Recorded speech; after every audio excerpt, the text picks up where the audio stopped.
Tokyo was once among the most expensive cities to live in or visit, but that tune is changing. Tokyo is now cheaper to visit than NYC. Now granted, New York City is getting much more expensive. The Economist's worldwide cost of living in 2023 ranks the living cost of cities in comparison to New York City, and there are only 3 cities more expensive in the world. But meanwhile, both Tokyo and Osaka, 2 of Japan's biggest cities, are both in the top 10 biggest price droppers, falling to number 60 and 70 on the list. Now, it's a combination of the weakening yen and also a slow recovery post-pandemic. Of course, this begs the question, what does it cost to take a trip to Tokyo in 2024? Well, about 12 months ago in May of 2023, I took a trip to Tokyo for about 10 days, and this is what it cost me.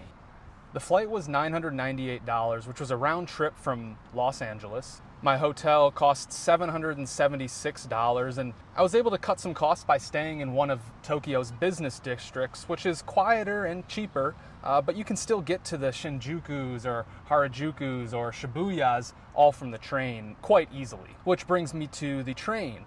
Now, I only spent $23 the entire trip on the train, and I was traveling all day around Tokyo. Food, I spent literally less than $30 a day and ate like a king. I mean, Tokyo's food scene is uncompromised. You can get an incredible bowl of ramen for $5 or $6. And actually, I'd say about 20% of the money I spent per day on food was actually just on vending machine drinks. From the coffees to the juices, these are everywhere. My Wi-Fi hotspot cost $70 for all 10 days, which was cheaper than doing a data plan through my carrier.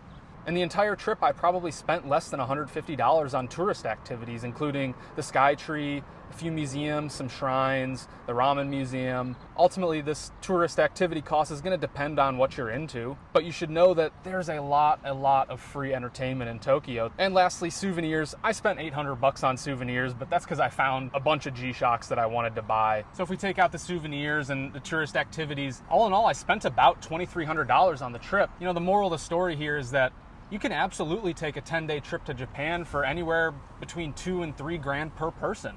You know, the flight there is the bulkhead of the expense, and that's why the real trick is that once you're in Japan, it makes sense to hop over to the other East Asian countries and cities. Flights are very inexpensive, and you're pretty close to a lot of awesome cities. I'll be honest, after visiting Tokyo last year, a strong part of me wanted to move there. So I started looking into the cost of living, and I actually found a website called Numbeo that breaks down the exact cost comparison between cities. Overall consumer prices in Tokyo are 45% lower than in New York City. Rent is 73% lower. Groceries are 35% lower. You know, and this website is awesome because you can go through each and every expense that you can imagine and see the cost difference. Now, I don't live in New York City, but I live in Dallas.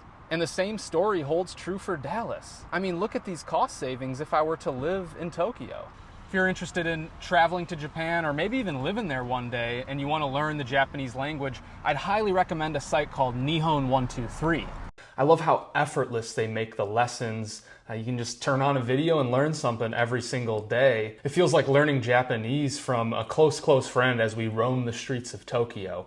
So if you have an interest in learning Japanese, whether it's for travel or just personal interest, go check out the link in the description to Nihon 123. Well, that's a wrap on this video. If you enjoyed it, I hope you'd consider hitting the like and subscribe button. I come out with Japan content about once a day. Covering different details about what makes Japan super unique. And also, if you are interested in traveling to Tokyo or somewhere in Japan, drop a comment. I'll share some recommendations with you. I've got a lot of friends over there as well. And who knows, maybe I'll see you there.